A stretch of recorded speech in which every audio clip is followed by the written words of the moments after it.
Welcome to the Huberman Lab podcast, where we discuss science and science-based tools for everyday life. I'm Andrew Huberman, and I'm a professor of neurobiology and ophthalmology at Stanford School of Medicine. For today's podcast, we're going to talk about the parts list of the nervous system. Now, that might sound boring, but these are the bits and pieces that together make up everything about your experience of life. From what you think about to what you feel, what you imagine, and what you accomplish from the day you're born until the day you die. That parts list is really incredible because it has a history associated with it that really provides a window into all sorts of things like engineering, warfare, religion, and philosophy. So I'm going to share with you the parts list that makes up who you are through the lens of some of those other aspects of life and other aspects of the history of the discovery of the nervous system. By the end of this podcast, I promise you're going to understand a lot more about how you work and how to apply that knowledge. There's going to be a little bit of story. There's going to be a lot of discussion about the people who made these particular discoveries. There'll be a little bit of technical language. There's no way to avoid that. But at the end, you're going to have in hand what will be the equivalent of an entire semester of learning about the nervous system and how you work. So a few important points before we get started. I am not a medical doctor. That means I don't prescribe anything. I'm a professor, so sometimes I'll profess things. In fact, I profess a lot of things. We are going to talk about some basic functioning of the nervous system, parts, and et cetera, but we're also going to talk about how to apply that knowledge. That said, your healthcare, your well-being is your responsibility. So anytime we talk about tools, please filter it through that responsibility. Talk to a healthcare professional if you're going to explore any new tools or practices, and be smart in your pursuit of these new tools. I also want to emphasize that this podcast and the other things I do on social media are my personal goal of bringing zero cost to consumer information to the general public. It is separate from my role at Stanford University. In that spirit, I really want to thank the sponsors of today's podcast. The first one is Athletic Greens, which is an all-in-one drink. It's a greens drink that has vitamins, minerals, probiotics, prebiotics. I've been using Athletic Greens since 2012, so I'm really delighted that they're sponsoring the podcast. The reason I like it is because I like vitamins and minerals. I think they're important to my health, and it can be kind of overwhelming to know what to take in that landscape. So by taking one thing that also happens to taste really good, I get all the vitamins, minerals, et cetera, that I need. There's also a lot of data out there now about the importance of the gut microbiome for immune health and for the gut-brain axis, all these things. And the probiotics and prebiotics are important to me for that reason. If you want to try Athletic Greens, you can go to athleticgreens.com/Huberman and put in the code word Huberman at checkout. If you do that, they'll send you a year's supply of vitamin D3 and K2. There's a lot in the news lately about the importance of vitamin D3. We can all get vitamin D3 from sunlight, but many of us aren't getting enough sunlight. Vitamin D3 has been shown to be relevant to the immune system and the hormone systems, et cetera. So once again, that's athleticgreens.com/Huberman. Enter Huberman at checkout, and you get the year's supply of D3 and K2 along with your Athletic Greens. This podcast is also brought to us by Inside Tracker, which is a health monitoring company. It uses blood tests and saliva tests to look at things like DNA and metabolic markers and monitors your hormones, a huge number of different parameters of health that really can only be measured accurately through blood and saliva tests. I use Inside Tracker because I'm a big believer in data. There's a lot of aspects to our biology that can only be accurately measured by way of blood test and saliva test. The thing that's really nice about Inside Tracker is that rather than just giving you a bunch of numbers back of the levels of these things in your body, it gives you, through a really simple platform, information about what to do with all those levels of hormones and metabolic markers, et cetera. It also has a feature which is particularly interesting, which it measures your inner age, which is more a measure of your biological age as opposed to your chronological age. And all that information is organized so that you can make changes in your nutritional regimes or your exercise regimes and watch how those markers change over time. So if you want to try Inside Tracker, you can go to insidetracker.com/Huberman, and they'll give you 25% off at checkout. So let's talk about the nervous system. The reason I say your nervous system and not your brain is because your brain is actually just one piece of this larger, more important thing, frankly, that we call the nervous system. The nervous system includes your brain and your spinal cord, but also all the connections between your brain and your spinal cord and the organs of your body. It also includes, very importantly, all the connections between your organs back to your spinal cord and brain. So the way to think about how you function at every level, from the moment you're born until the day you die, everything you think and remember and feel and imagine, is that your nervous system is this continuous loop of communication between the brain, spinal cord, and body spinal cord, and brain. In fact, we really can't even separate them. It's one continuous loop. You may have heard of something called a Mobius strip. A Mobius strip is almost like one of these impossible figures that no matter which angle you look at it from, you can't tell where it starts and where it ends. And that's really how your nervous system is built. That's the structure that allows you to, for instance, deploy immune cells, to release cells that will go kill infection when you're in the presence of infection. Most people just think about that as a function of the immune system, but actually it's your nervous system that tells organs like your spleen to release killer cells that go and hunt down those bacterial and viral invaders and gobble them up. If you have a stomach ache, for instance, sure, you feel that in your stomach, but it's really your nervous system that's causing the stomach ache. The ache aspect of it is a nervous system feature. So when we want to talk about experience, or we want to talk about how to change the self in any way, we really need to think about the nervous system first. It is fair to say that the nervous system governs all other biological systems of the body, and it's also influenced by those other biological systems. So if we're talking about the nervous system, we need to get a little specific about what we mean. It's not just this big loop of wires. In fact, there's an interesting story about that, because at the turn of the sort of 1800s to 1900s, it actually was believed that our nervous system was just one giant cell. But two guys, the names aren't super important, but in fairness to their important discovery, Ramon y Cajal, a Spaniard, Camillo Golgi, an Italian guy, figured out how to label or stain the nervous system in a way that revealed, oh my goodness, we're actually made up of trillions of these little cells, nerve cells, that are called neurons. And that's what a neuron is. It's just a nerve cell. They also saw that those nerve cells weren't touching one another. They're actually separated by little gaps. And those little gaps you may have heard of before, they're called synapses. Those synapses are where the chemicals from one neuron are kind of spit out or vomited into, and then the next nerve cell detects those chemicals and then passes electricity down its length to the next nerve cell, and so forth. So really the way to think about your body and your thoughts and your mind is that you are a flow of electricity, right? There's nothing mystical about this. You're a flow of electricity between these different nerve cells, and depending on which nerve cells are active, you might be lifting your arm or lowering your arm. You might be seeing something and perceiving that it's red, or you might be seeing something and perceiving that it's green, all depending on which nerve cells are electrically active at a given moment. The example of perceiving red or perceiving green is a particularly good example, because so often our experience of the world makes it seem as if these things that are happening outside us are actually happening inside us. But the language of the nervous system is just electricity. It's just like a Morse code of some sort, or the syllables and words and consonants and vowels of language. It just depends on how they're assembled, what order. And so that brings us to the issue of how the nervous system works. The way to think about how the nervous system works is that our experiences, our memories, everything is sort of like the keys on a piano being played in a particular order, right? If I play the keys on a piano in a particular order and with a particular intensity, that's a given song. We could make that analogous to a given experience. It's not really that the key, A sharp or E flat is the song. It's just one component of the song.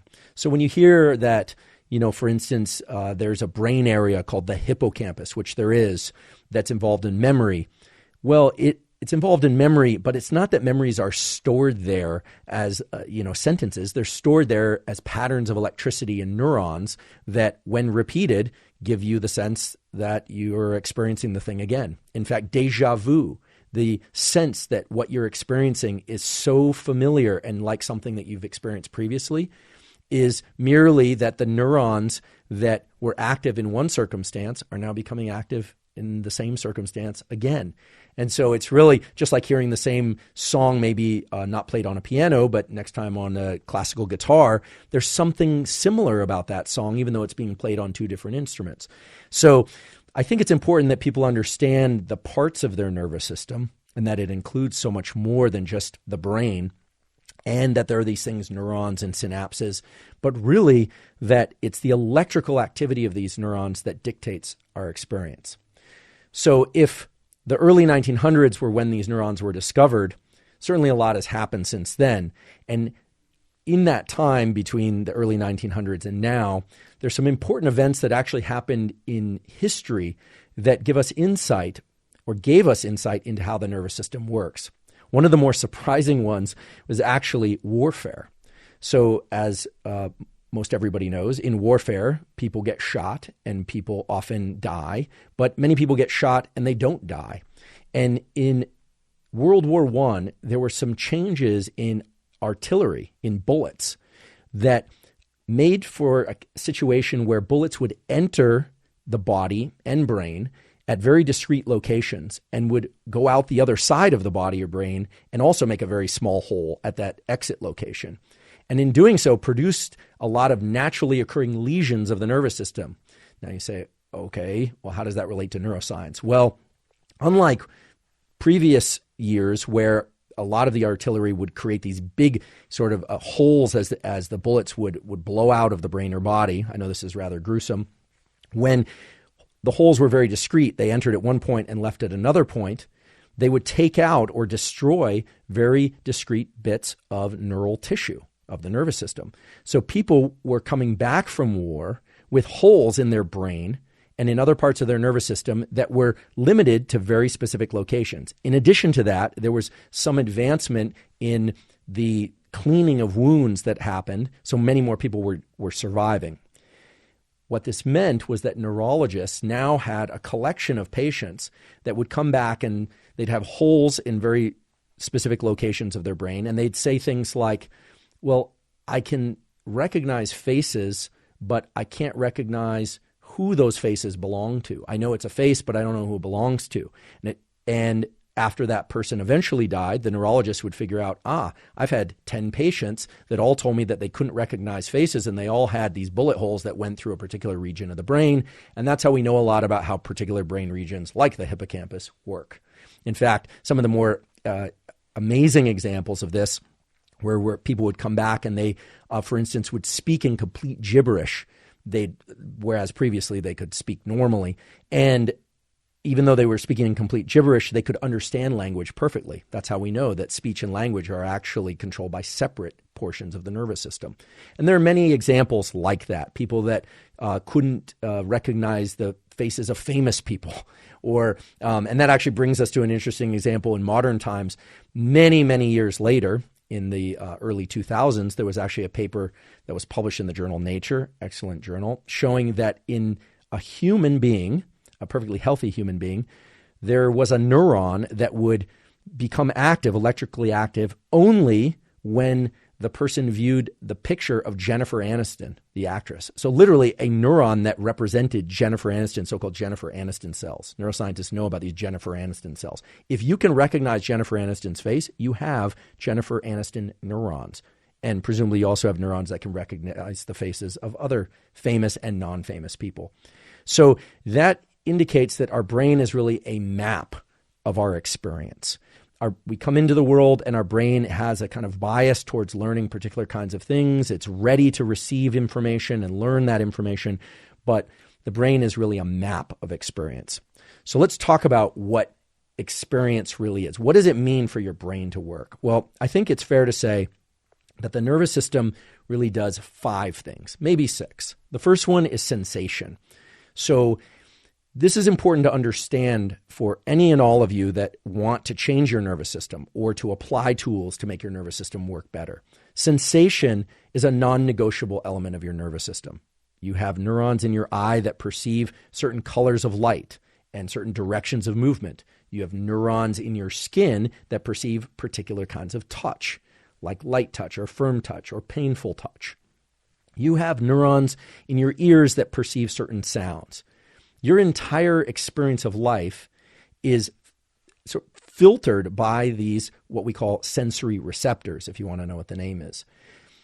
So this always raises an interesting question. People ask, well, is there much more out there? Is there a lot more happening in the world that I'm not experiencing or that humans aren't experiencing? And the answer, of course, is yes. There are many species on this planet that are perceiving things that we will never perceive unless we apply technology. The best example I could think of off the top of my head would be something like infrared vision.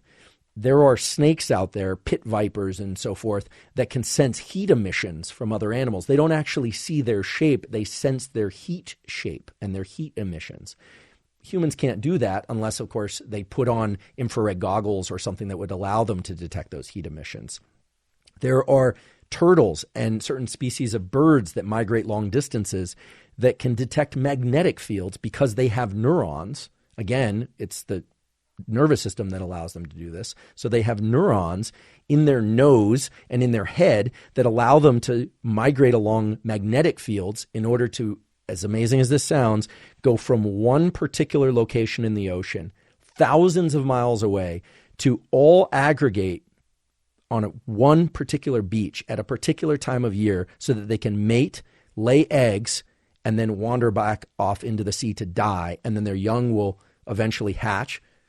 Those little cute little turtles will shuffle to the ocean, swim off, and go do the exact same thing. They don't migrate that distance by vision. They don't do it by smell. They do it by sensing magnetic fields. Okay? And many other species do these incredible things. Humans are not magnetic sensing organisms. We can't do that because we don't have receptors that sense magnetic fields. There's some data that maybe some humans can sense magnetic fields, but you should be very skeptical of anyone that's convinced that they can do that with any degree of robustness or accuracy, because even the people that can do this aren't necessarily aware that they can. Maybe a topic for a future podcast. So we have sensation. Then we have perception. Perception is our ability to take what we're sensing and focus on it and make sense of it, to explore it, to remember it. So really, perceptions are just whichever sensations we happen to be paying attention to at any moment. And you can do this right now. You can experience perception and the difference between perception and sensation very easily. If, for instance, I tell you to pay attention to the contact of your feet, the bottoms of your feet, with whatever surface they happen to be in contact with. Maybe it's shoes, maybe it's the floor. If your feet are up, maybe it's air.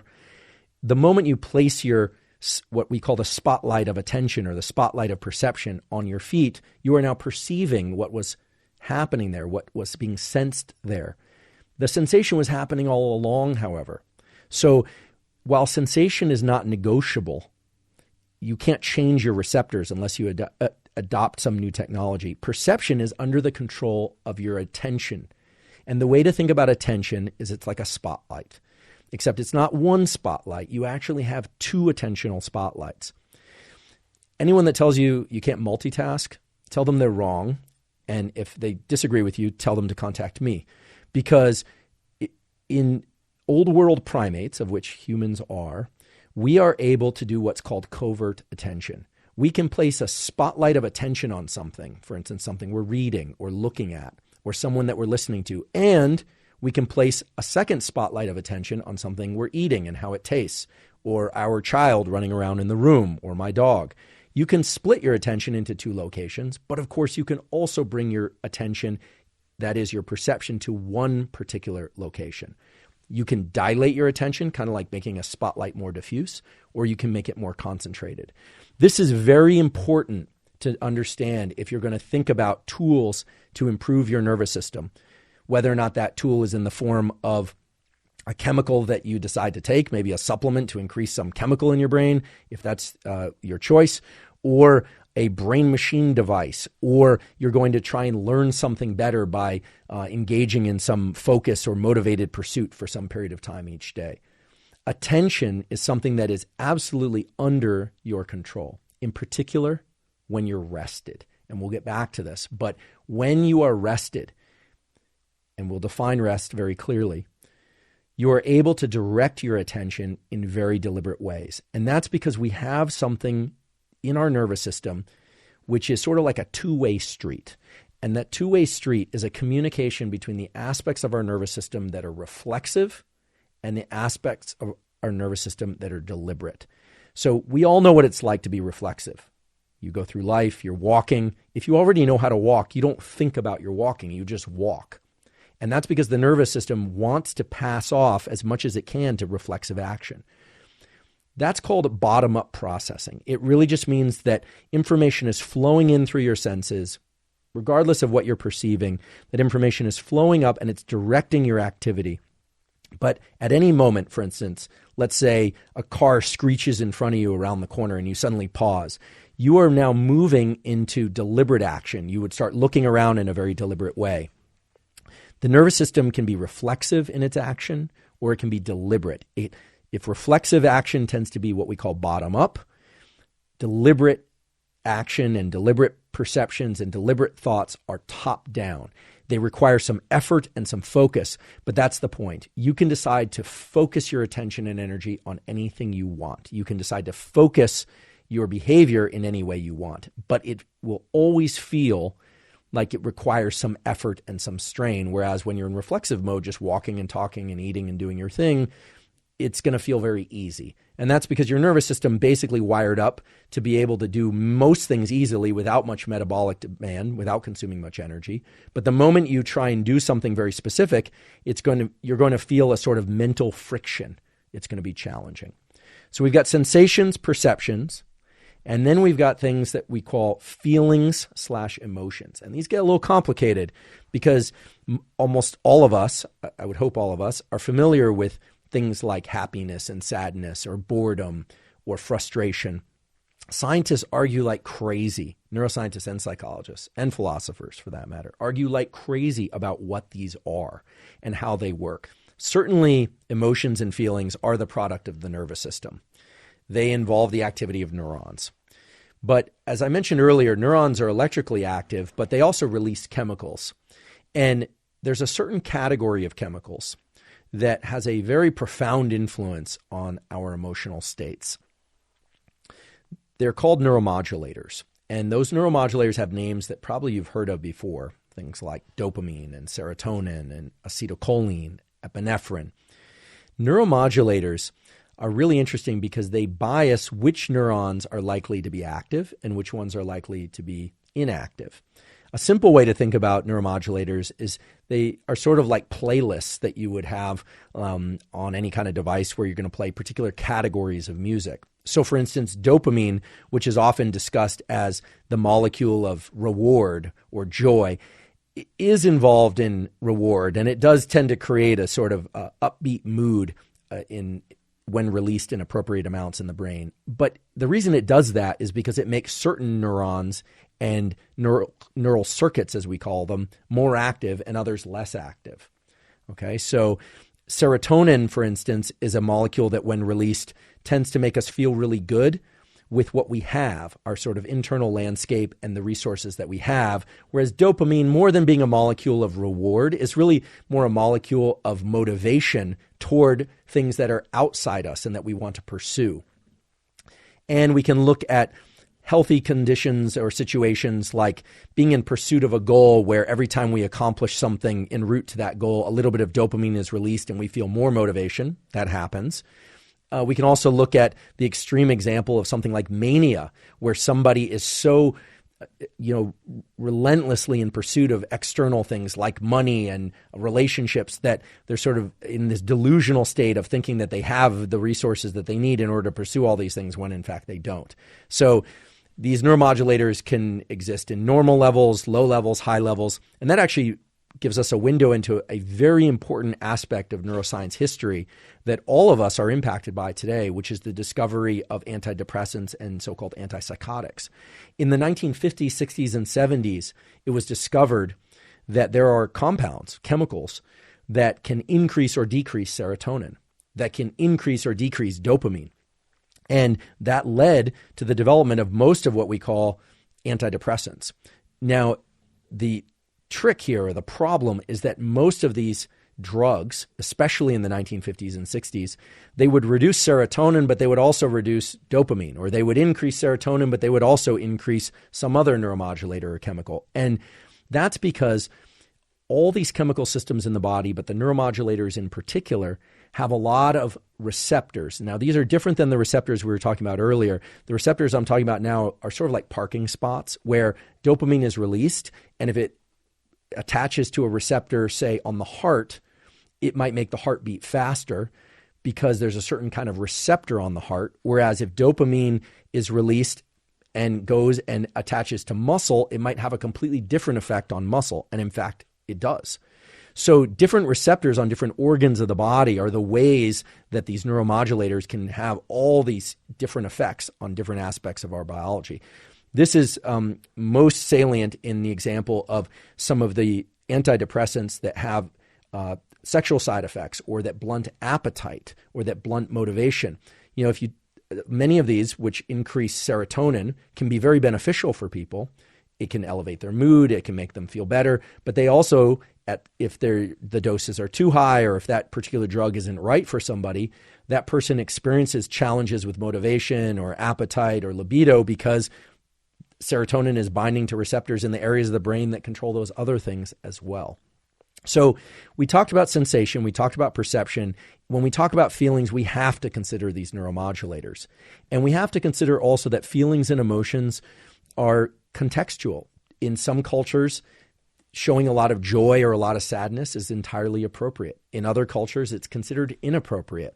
So I don't think it's fair to say that there's a sadness circuit or area of the brain, or a happiness circuit or area of the brain. However, it is fair to say that certain chemicals and certain brain circuits tend to be active when we are in motivated states, tend to be active when we are in non-motivated, lazy states, tend to be active when we are focused, and tend to be active when we are not focused.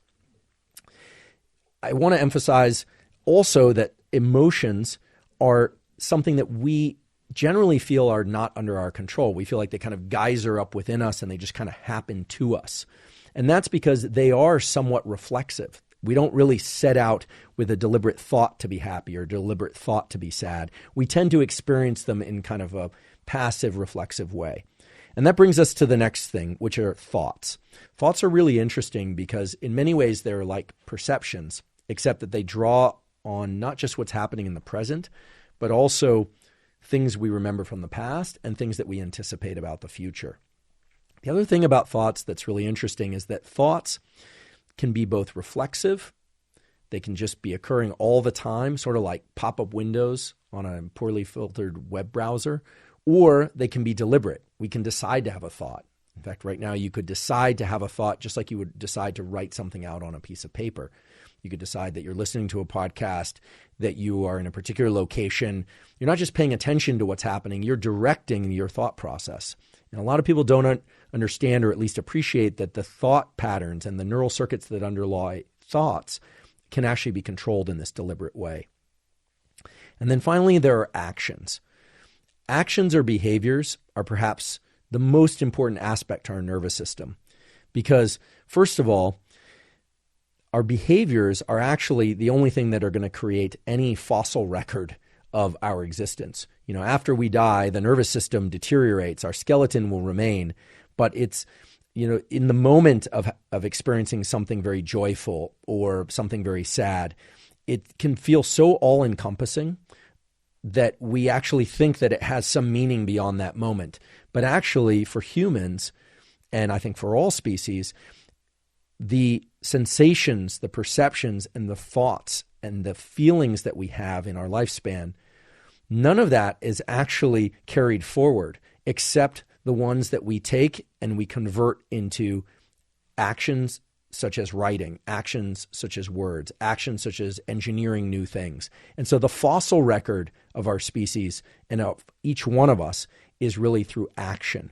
And that in part is why so much of our nervous system is devoted to converting sensation, perceptions, feelings, and thoughts into actions. In fact, the great neuroscientist or physiologist Sherrington won a Nobel Prize for his work in mapping some of the circuitry, the connections between nerve cells that give rise to movement.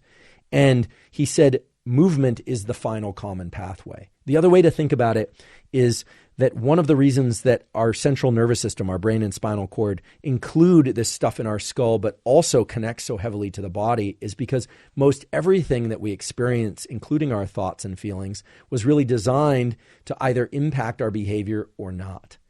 And the fact that thoughts allow us to reach into the past and anticipate the future and not just experience what's happening in the moment gave rise to an incredible capacity for us to engage in behaviors that are not just for the moment. They're based on things that we know from the past and that we would like to see in the future. And this aspect to our nervous system of creating movement occurs through some very simple pathways. The reflexive pathway basically includes areas of the brainstem we call central pattern generators. When you walk, provided you already know how to walk, you are basically walking because you have these central pattern generators, groups of neurons that generate right foot, left foot kind of movement. However, when you decide to move in a particular deliberate way that requires a little more attention, you start to engage areas of your brain for top-down processing, where your forebrain works from the top down to control those central pattern generators, so that maybe it's right foot, left foot, right foot, left foot, if maybe you're hiking along some rocks or something and you have to engage in that kind of movement. So movement is just like thoughts, can be either reflexive or deliberate. And when we talk about deliberate, I want to be very specific about how your brain works in the deliberate way, because it gives rise to a very important feature of the nervous system that we're going to talk about next, which is your ability to change your nervous system. And what I'd like to center on for a second is this notion of what does it mean for the nervous system to do something deliberately? Well, when you do something deliberately, you pay attention, you are bringing your perception to an analysis of three things: duration, how long something is going to take or should be done; path, what you should be doing; and outcome, if you do something for a given length of time, what's going to happen. Now, when you're walking down the street or you're eating or you're just talking reflexively, you're not doing this, what I call DPO, duration, path, outcome, type of deliberate function in your brain and nervous system. But the moment you decide to learn something, or to resist speaking, or to speak up when you would rather be quiet, anytime you're deliberately kind of forcing yourself over a threshold, you're engaging these brain circuits and these nervous system circuits that suddenly make it feel as if something is challenging. Something has changed. Well, what's changed? What's changed is that when you engage in this duration, path, and outcome type of thinking or behavior or way of being, you start to recruit these neuromodulators that are released from particular areas of your brain, and also, it turns out, from your body, and they start cueing to your nervous system, something's different. Something's different now about what I'm doing. Something's different about what I'm feeling. Let's give an example where perhaps somebody says something that's triggering to you. You don't like it, and you know you shouldn't respond. You feel like, oh, I shouldn't respond. You're actively suppressing your behavior through top-down processing. Your forebrain is actually preventing you from saying the thing that you know you shouldn't say, or that maybe you should wait to say, or say in a different form. This feels like agitation and stress because you're actually suppressing a circuit. We actually can see examples of what happens when you're not doing this well. Some of the examples come from children. If you look at young children, they don't have the forebrain circuitry to engage in this top-down processing until they reach age 22, even 25. But in young children, you see this in a really robust way. You'll see they'll be rocking back and forth. It's hard for them to sit still because those central pattern generators are constantly going in the background, whereas adults can sit still. A kid sees a piece of candy that it wants and will just reach out and grab it, whereas an adult probably would ask if they could have a piece or wait until they were offered a piece in most cases. People that have damage to the certain areas of the frontal lobes don't have this kind of restriction. They'll just blurt things out. They'll just say things. We all know people like this. Impulsivity is a lack of top-down control, a lack of top-down processing. The other thing that will turn off the forebrain and make it harder to top-down processing is a couple of drinks containing alcohol. Well, the removal of inhibition is actually a removal of neural inhibition, of nerve cells suppressing the activity of other nerve cells. And so when you look at people that have damage to their frontal lobes, or you look at puppies, or you look at young children, everything is a stimulus. Everything is a potential interaction for them, and they have a very hard time restricting their behavior and their speech. So a lot of the motor system is designed to just work in a reflexive way. And then when we decide we want to learn something or do something or not do something, we have to engage in this top-down restriction. And it feels like agitation because it's accompanied by the release of a neuromodulator called norepinephrine, which in the body we call adrenaline, and it actually makes us feel agitated. So for those of you that are trying to learn something new or to learn to suppress your responses or be more deliberate and careful in your responses, that is going to feel challenging for a particular reason. It's going to feel challenging because the chemicals in your body that are released in association with that effort are designed to make you feel kind of agitated. That low-level tremor that sometimes people feel when they're really, really angry is actually a chemically induced low-level tremor. And it's what I call limbic friction. There's an area of your brain that's involved in our more primitive reflexive responses called the limbic system. And the frontal cortex is in a friction. It's in a tug-of-war with that system all the time. Unless, of course, you have damage to the frontal lobe or you've had too much to drink or something, in which case you tend to just say and do whatever. And so this is really important to understand because if you want to understand neural plasticity, you want to understand how to shape your behavior, how to shape your thinking, how to change how you're able to perform in any context. The most important thing to understand is that it requires top-down processing. It requires this feeling of agitation. In fact, I would say that agitation and strain is the entry point to neuroplasticity. So let's take a look at what neuroplasticity is. Let's explore it not as the way it's normally talked about in modern culture as a neuroplasticity. Plasticity is great. What exactly do people mean? Plasticity itself is just a process by which neurons can change their connections in the way they work so that you can go from things being very challenging and deliberate, requiring a lot of effort and strain, to them being reflexive. And typically when we hear about plasticity, we're thinking about positive or what I call adaptive plasticity. A lot of plasticity can be induced, for instance, by brain damage, but that's generally not the kind of plasticity that we want. So when I say plasticity, unless I say otherwise, I mean adaptive plasticity. And in particular, most of the neuroplasticity that people want is self-directed plasticity. Because if there's one truism to neuroplasticity, it's that from birth until about age 25, the brain is incredibly plastic. Kids are learning all sorts of things, but they can learn it passively. They don't have to work too hard or focus too hard, although focus helps, to learn new things, acquire new languages, acquire new skills. But if you're an adult and you want to change your neural circuitry at the level of emotions or behavior or thoughts or anything really, you absolutely need to ask two important questions. One, what particular aspect of my nervous system am I trying to change? Meaning, am I trying to change my emotions or my perceptions, my sensations, and which ones are available for me to change?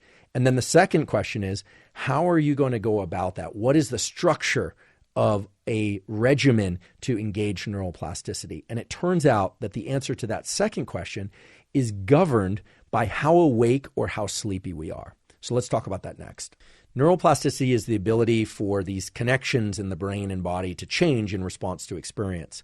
And what's so incredible about the human nervous system in particular is that we can direct our own neural changes. We can decide that we want to change our brain. In other words, our brain can change itself and our nervous system can change itself. And the same can't be said for other organs of the body. Even though our other organs of the body have some ability to change, they can't direct it.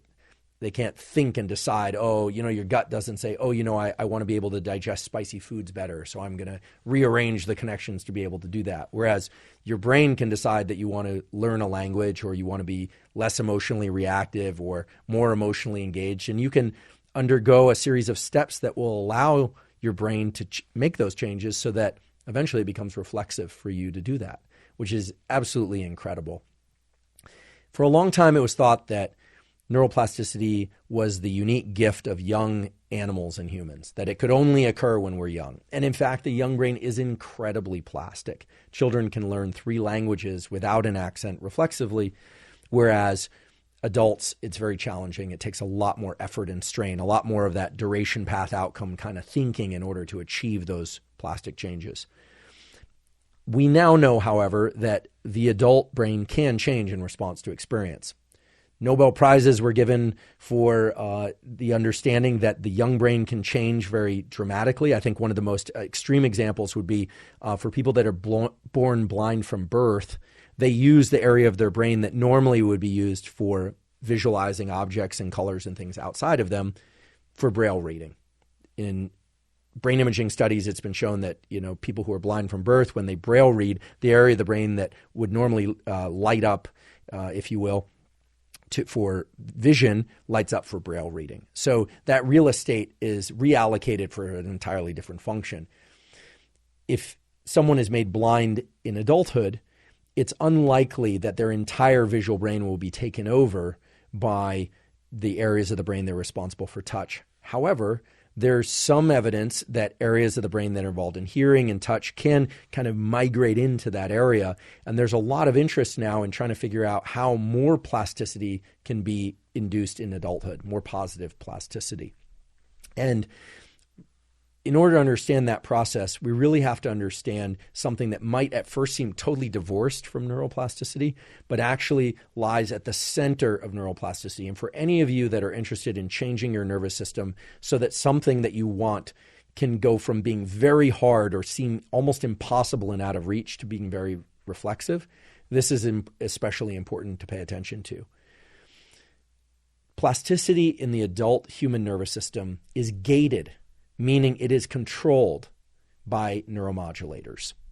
These things that we talked about earlier, dopamine, serotonin, and one in particular called acetylcholine, are what open up plasticity. They literally unveil plasticity and allow brief periods of time in which whatever information, whatever thing we're sensing or perceiving or thinking, or whatever emotions we feel, can literally be mapped in the brain such that later, it will become much easier for us to experience and feel that thing.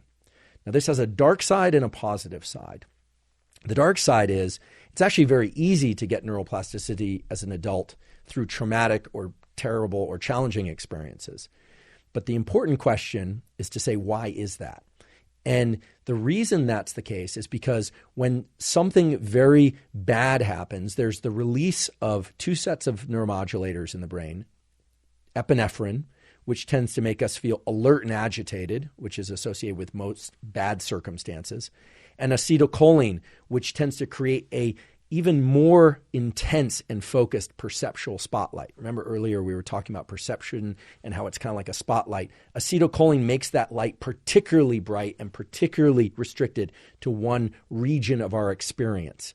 And it does that by making certain neurons in our brain and body active much more than all the rest. So acetylcholine is sort of like a highlighter marker upon which neuroplasticity then comes in later and says, wait, which neurons were active in this particularly alerting phase of whatever day or night, whenever this thing happened to happen. So the way it works is this. You can think of epinephrine as creating this alertness and this kind of unbelievable level of increased attention compared to what you were experiencing before. And you can think of acetylcholine as being the molecule that highlights whatever it happens during that period of heightened alertness. So just to be clear, it's epinephrine creates the alertness. That's coming from a subset of neurons in the brainstem, if you're interested. And acetylcholine, coming from an area of the forebrain, is tagging or marking the neurons that are particularly active during this heightened level of alertness. Now that marks the cells, the neurons, and the synapses for strengthening, for becoming more likely to be active in the future, even without us thinking about it, okay? So In bad circumstances, this all happens without us having to do much. When we want something to happen, however, we want to learn a new language, we want to learn a new skill, we want to become more motivated. What do we know for certain? We know that that process of getting neuroplasticity so that we have more focus, more motivation, absolutely requires the release of epinephrine. We have to have alertness in order to have focus. And we have to have focus in order to direct those plastic changes to particular parts of our nervous system. Now, this has immense implications in thinking about the various tools, whether or not those are chemical tools or machine tools or just self-induced regimens of how long or how intensely you're going to focus in order to get neuroplasticity. But there's another side to it. The dirty secret of neuroplasticity is that no neuroplasticity occurs during the thing you're trying to learn, during the terrible event, during the great event, during the thing that you're really trying to shape and learn. Nothing is actually changing between the neurons that is going to last. All the neuroplasticity, the strengthening of the synapses, the addition in some cases of new nerve cells, or at least connections between nerve cells, all of that occurs at a very different phase of life, which is when we are in sleep and non-sleep deep rest. And so neuroplasticity, which is the kind of holy grail of human experience of, this is the new year and everyone's thinking New Year's resolutions. And right now, perhaps everything's organized and people are highly motivated, but what happens in March or April or May? Well, that all depends on how much attention and focus one can continually bring to whatever it is they're trying to learn. So much so that agitation and a feeling of strain are actually required for this process of neuroplasticity to get triggered. But the actual rewiring occurs during periods of sleep and non-sleep deep rest. There's a study published last year that's particularly relevant here that I want to share. It was not done by my laboratory, that showed that 20 minutes of deep rest, this is not deep sleep, but essentially doing something very hard and very intense and then taking 20 minutes immediately afterwards, to deliberately turn off the deliberate focused thinking and engagement actually accelerated neuroplasticity.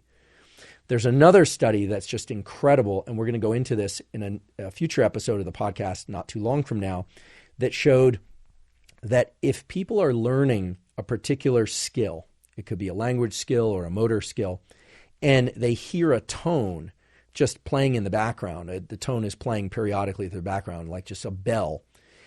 In deep sleep, if that bell is played, learning is much faster for the thing that they were learning while they were awake. It somehow cues the nervous system in sleep, doesn't even have to be in dreaming, that something that happened in the waking phase was especially important. So much so that that bell is sort of a Pavlovian cue. It's sort of a reminder to the sleeping brain, oh, you need to remember what it is that you were learning at that particular time of day. And the learning rates and the rates of retention, meaning how much people can remember from the thing they learned, are significantly higher under those conditions. So I'm going to talk about how to apply all this knowledge in a little bit more in this podcast episode, but also in future episodes. But it really speaks to the really key importance of sleep and focus, these two opposite ends of our attentional state. When we're in sleep, these DPOs, duration, path, and outcome analysis, are impossible. We just can't do that. We are only in relation to what's happening inside of us. So sleep is key. Also key are periods of non-sleep deep rest where we're turning off our analysis of duration, path, and outcome, in particular for the thing that we were just trying to learn. And we're in this kind of liminal state where our attention is kind of drifting all over. It turns out that's very important for the consolidation, for the changes between the nerve cells that will allow what we were trying to learn to go from being deliberate and hard and stressful and a strain to easy and reflexive. This also points to how different people, including many modern clinicians, are thinking about how to prevent bad circumstances, traumas, from routing their way into our nervous system permanently. It says that you might want to interfere with certain aspects of brain states that are away from the bad thing that happened, the brain states that happened the next day or the next month or the next year. And also I want to be aware, I want to make sure that I pay attention to the fact that for many of you, you're thinking about neuroplasticity, not just in changing your nervous system to add something new, but to also get rid of things that you don't like, right? That you want to forget bad experiences, or at least remove the emotional contingency of a bad relationship, or a bad relationship to something or some person or some event. Learning to fear certain things less, to eliminate a phobia, to erase a trauma. The memories themselves don't get erased. I'm sorry to say that the memories don't themselves get erased, but the emotional load of memories can be reduced. And there are a number of different ways that that can happen, but they all require this thing that we're calling neuroplasticity. We're going to have a large number of discussions about neuroplasticity in depth, but the most important thing to understand is that it is indeed a two-phase process. What governs the transition between alert and focused and these deep rest and deep sleep states is a system in our brain and body, a certain aspect of the nervous system called the autonomic nervous system. And it is immensely important to understand how this autonomic nervous system works. It has names like the sympathetic nervous system and parasympathetic nervous system, which frankly are complicated names because they're a little bit misleading. Sympathetic is the one that's associated with more alertness. Parasympathetic is the one that's associated with more calmness. And it gets really misleading because the sympathetic nervous system sounds like sympathy, and then people think it's related to calm. I'm going to call it the alertness system and the calmness system, because even though sympathetic and parasympathetic are sometimes used, people really get confused. So the way to think about the autonomic nervous system, and the reason it's important for every aspect of your life, but in particular for neuroplasticity and engaging in these focused states and then these defocused states, is that it works sort of like a seesaw. Every 24 hours, we're all familiar with the fact that when we wake up in the morning, we might be a little bit groggy, but then generally we're more alert. And then as evening comes around, we tend to become a little more relaxed and sleepy. And eventually, at some point at night, we go to sleep. So we go from alert to deeply calm. And as we do that, we go from an ability to engage in these very focused duration path outcome types of analyses to states in sleep that are completely divorced from duration path and outcome, in which everything is completely random and untethered in terms of our sensations, perceptions, and feelings and so forth. So every 24 hours, we have a phase of our day that is optimal for thinking and focusing and learning and neuroplasticity and doing all sorts of things. We have energy as well. And at another phase of our day, we're tired and we have no ability to focus. We have no ability to engage in duration path outcome types of analyses. And it's interesting that both phases are important for shaping our nervous system in the ways that we want. So if we want to engage neuroplasticity and we want to get the most out of our nervous system, we each have to master both the transition between wakefulness and sleep and the transition between sleep and wakefulness. Now, so much has been made of the importance of sleep, and it is critically important for wound healing, for learning, as I just mentioned, for consolidating learning, for all aspects of our immune system. It is the one period of time in which we're not doing these duration path and outcomes types of analyses, and it is critically important to all aspects of our health, including our longevity. Much less has been made, however, of how to get better at sleeping, how to get better at the process that involves falling asleep, staying asleep, and accessing these states of mind and body that involve total paralysis. Most people don't know this, but you're actually paralyzed during much of your sleep so that you can't act out your dreams, presumably. But also where your brain is in a total idle state where it's not controlling anything. It's just left to kind of free run. And there are certain things that we can all do in order to master that transition, in order to get better at sleeping. And it involves much more than just how much we sleep. We're all being told, of course, that we need to sleep more, but there's also the issue of sleep quality, accessing those deep states of non-DPO thinking, accessing the right timing of sleep. Not a lot has been discussed publicly, as far as I'm aware, of when to time your sleep. I think we all can appreciate that sleeping for half an hour throughout the day, so that you get a total of 8 hours of sleep every 24-hour cycle, is probably very different and not optimal compared to a solid block of 8 hours of sleep. Although there are people that have tried this. I think it's been written about in various books. Not many people can stick to that schedule. Incidentally, I think it's called the Uberman schedule, not to be confused with the Huberman schedule, because first of all, my schedule doesn't look anything like that. And second of all, I would never attempt such a sleeping regime. The other thing that is really important to understand is that we have not explored as a culture the rhythms that occur in our waking states. So much has been focused on the value of sleep and the importance of sleep, which is great.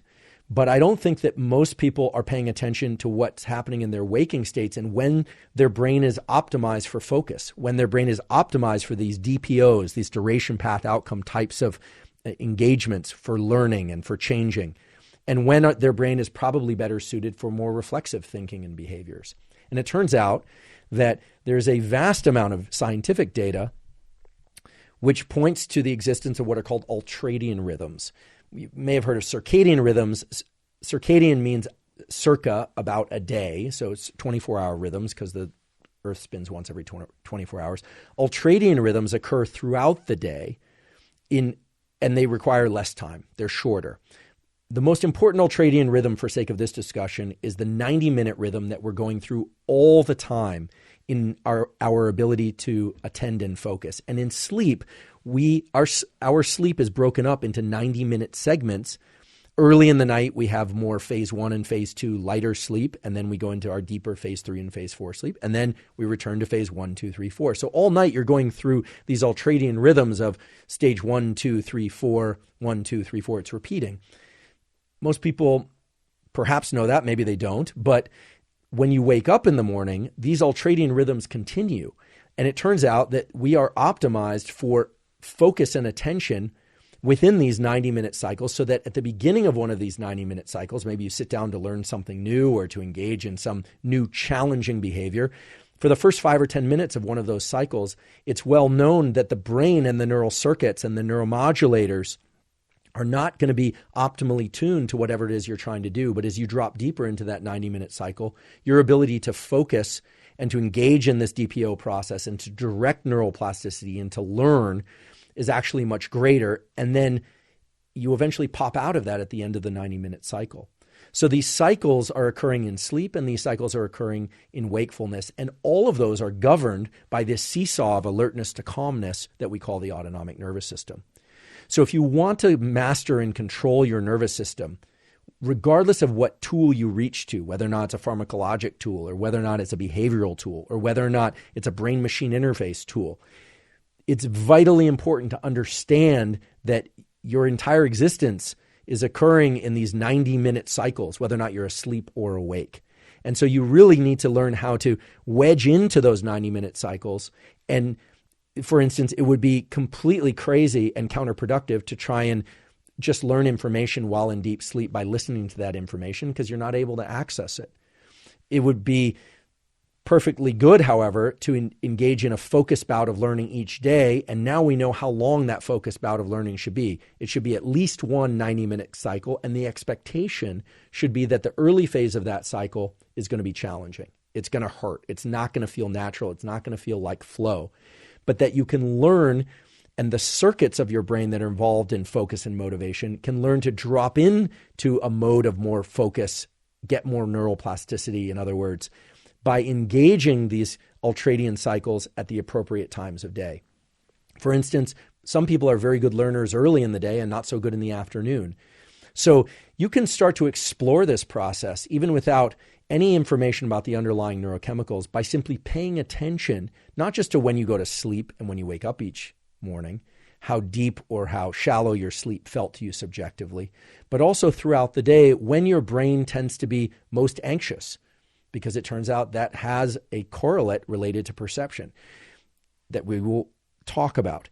You can ask yourself, when are you most focused? When are you least anxious? When do you feel most motivated? When do you feel least motivated?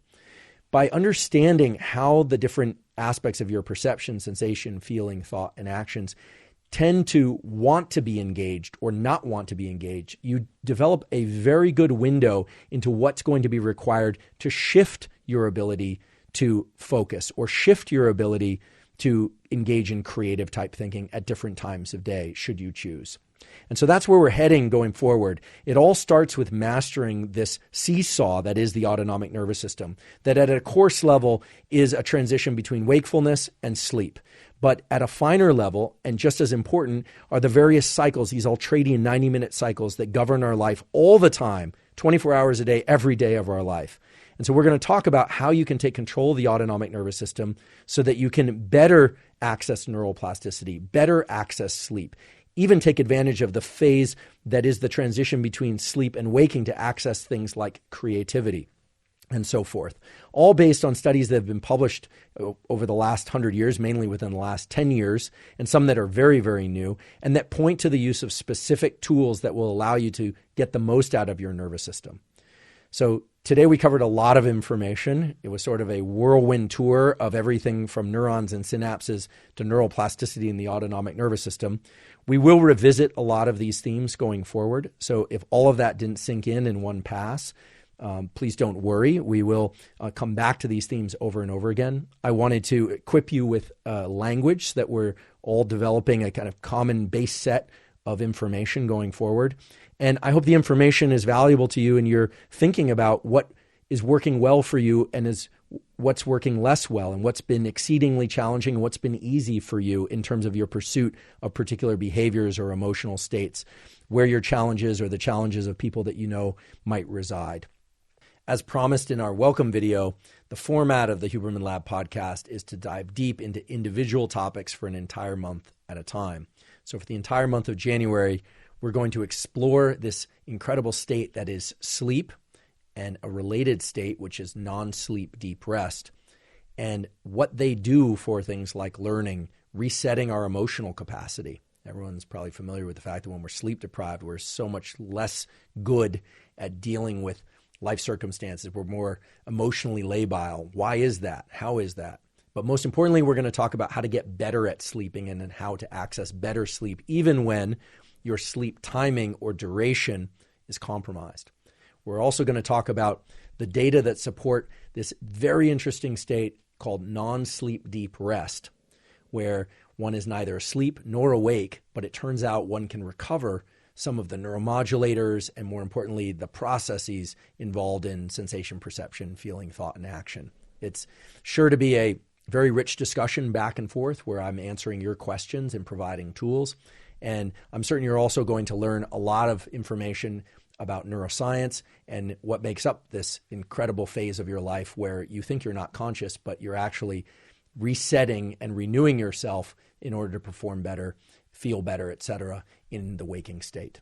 If you want to support the podcast, please click the like button and subscribe on YouTube. Leave us a comment if you have any feedback for us. And on Apple, you can also leave a review and comments for us to improve the podcast experience for you. Please also check out our sponsors, and thank you so much. And we'll see you on the next episode next week.